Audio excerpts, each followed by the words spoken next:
বলো এবার। বলছি ওটা হয়েছে কি বলতো, ও 2টো অব্দি পেশেন্ট দেখেছে, ঠিক আছে। রাত্রে পেশেন্ট দুটো? রাত্রি 2টো, ঠিক আছে। আচ্ছা।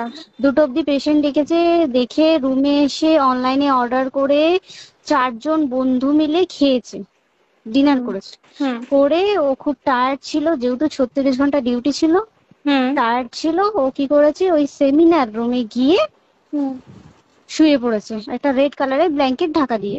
হুম কিন্তু তারপরে মানে সেমিনার রুমে এমনি কি তোমাদের ওরকম সেমিনার রুমে টুমে ঘুমানো হয়? মানে আমি যদিও কোনো আইডিয়া নেই, ওই জন্য জিজ্ঞেস করছি। না, এবার একটা রেসিডেন্টাল ডক্টর রুমস থাকে, আচ্ছা। বুঝতে পেরেছিস, তারপরেও সেমিনার থাকে।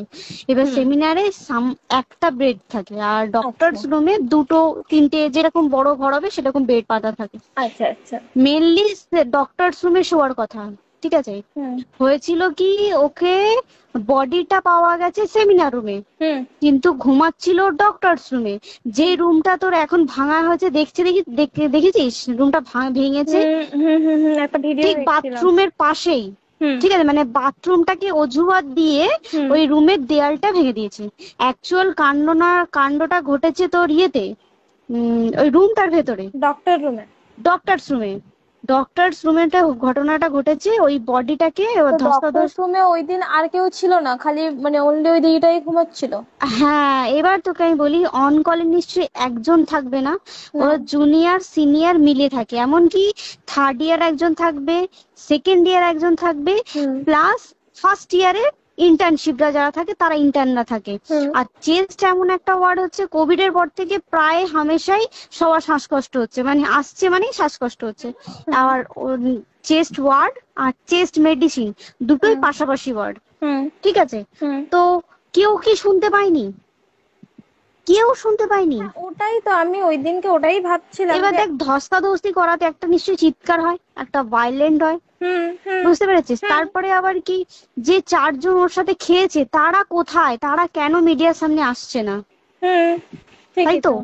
তারা কেন আসছে না? তোমার ওই এক- দিন ডিউটি ছিল না রাতে? ওই দিনকে আমি নাইটের ডিউটি করছিলাম। আচ্ছা। আমি নাইটে ডিউটি করে এসেছি, আমার লাস্ট নাইট ছিল। তো হুম আমার তো 3 দিন নাইট থাকে, তিন হুম দিন নাইট থাকার পর লাস্ট নাইট ছিল, লাস্ট নাইটের পর বুধবার আমার লাস্ট নাইট, বুধবার রাতে ঘটনাটা ঘটেছে। হুম আমি বাড়িতে এসেছি, রীতিমতো বাড়িতে এসে শুয়ে পড়েছি। 3টের সময় আমার কাছে ফোন এসছে যে সবাইকে ডেকে পাঠিয়েছে, ইমিডিয়েট আয়। হুম। তখন গিয়ে দেখি আরজি করে এই অবস্থা, পুরো গোটা হাসপাতালকে ডেকে পাঠিয়েছিল। তো ওর থেকে ও থাকে 4তলায়, 4তলায় ঘটনাটা ঘটেছে, ঠিক 2টো ফ্লোর নিচেই আমি থাকি, আমার আচ্ছা। রুমটা, ঠিক আছে। কিন্তু তাও আতঙ্কে আমরা মানে একদম স্তব্ধ হয়ে গেছে আরজিকরটা। কিন্তু ব্যাপারটা হচ্ছে, তাহলে ডক্টর রুম থেকে ওকে সেমিনার রুমে নিয়ে যাওয়া হয়েছে? হ্যাঁ, অবশ্যই নিয়ে যাওয়া হয়েছে। এবার দেখ, নিয়ে যাওয়া হয়েছে, ওকে যেভাবে মারা হয়েছে, এটা একার পক্ষে সম্ভব অসম্ভব, না দিস একদম। Is a impossible. পুরোপুরি গ্যাং রেপ, গ্যাং রেপ ছাড়া কোনো কিছু নয়। আর শুধুমাত্র রেপ নয়, রেপ হলো, করলো, ছেড়ে দিল, ঠিক আছে, ওকে রীতিমতো মার্ডার করেছে। মানে মানে হিসেব মতো যা বুঝছি মানে তোমার কথাতে, হ্যাঁ, ওটা হচ্ছে ওর ওই বন্ধু বান্ধব মেবি ইয়েস, জড়িত। এক্স্যাক্টলি। হয় ওর বন্ধু বান্ধব কেউ, ঠিক আছে, মানে 4জনের মধ্যে কেউ, আইদার ওকে এমন কিছু করতে হবে। দেখ, বড় বড় কোম্পানিতে তো এরকম হয়, মানে হুম হয় তুমি আমার সাথে কম্প্রোমাইজ হুম করো, নয় হুম তুমি হুম চাকরি হুম ছেড়ে চলে হুম যাও, হুম হুম হুম হয় তো। হুম হুম। এ- এখানেও সেরকম কিছু একটা হয়েছে। যাকে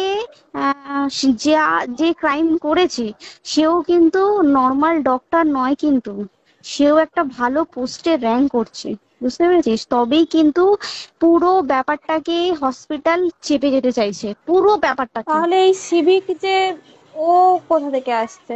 এবার তোকে আমি বলি, ওটা কোথা থেকে আসছে। আমাদের প্রিন্সিপাল চেঞ্জ হয়ে গেছে, ডেপুটি সুপার চেঞ্জ হুম হয়ে গেছে, তারপরে আমাদের ওই অ্যাসিস্ট্যান্ট সুপার চেঞ্জ, সব চেঞ্জ হয়ে গেছে। হুম তারপরে যে ওয়ার্ডের ডাক্তাররা ছিল, সিস্টাররা ছিল, ওয়ার্ড বয়রা ছিল, মাসিরা ছিল, সবাইকে ডেকে এখন হুম সাসপেন্ড করা হয়েছে। হুম তারা কোথাও যেতে পারবে না, রোজ গিয়ে কোর্টে গিয়ে দেখা করছে, আজকেও কোর্টে গেছিল সবাই। হুম। তার